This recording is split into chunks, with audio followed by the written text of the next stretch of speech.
Friends जय Shri Ram welcome back to my another mini blog आसु आज देखिबा मु पालक पनीर केमती बनाउची। पालंग पत्र को टिके सिझेला परे सेतिरे धनिया पत्र अदा रसुण कंचा लंका देकी ताको गोटे पेस्ट बनैकी रखिदबा। बाकी काजू आ टमाटो को गोटे भी पेस्ट बनैकी रखिदबा।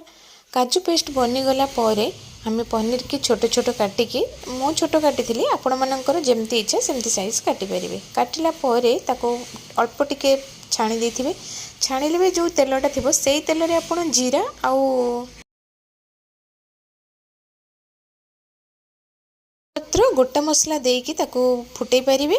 तो पियाज पकईदेवे तापर पियाज टिके हो गला परे काजू और टमाटो पेस्ट को पकेबे। टमाटो काजू टिके भलरे मिसी गला परे हल्दी गुंड लंका गुंड स्वाद अनुसार लूण आउ गरम मसला गुंड एटा को पकईदेवे। सेति को टिके कसिला परे आपण पालंग जो रखिथिबे से पेस्टटा को से पेस्ट पकईदेवे। से पेस्ट टिके एपट सेपट कला परे आपण रखिथिबे कोन छणा पनीर पनीर को पकईदेवे।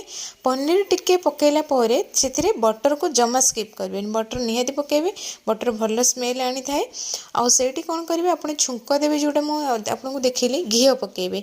घी लंका गुंड सुखिला लंका बस ए छुंकटा देबे काहे कि ना यार कलर बहुत बढ़िया आसीबो। आ मु तो बनैतिली खाइबा को बहुत बढ़िया लागिला। आपण माने भी बनांतु खांतु आ मते कमेंट करंतु केमती हेतिला। एटी वीडियो को शेष करूची रहूची। देखाबा मैं नेक्स्ट ब्लॉग रे रहली। Tata bye bye.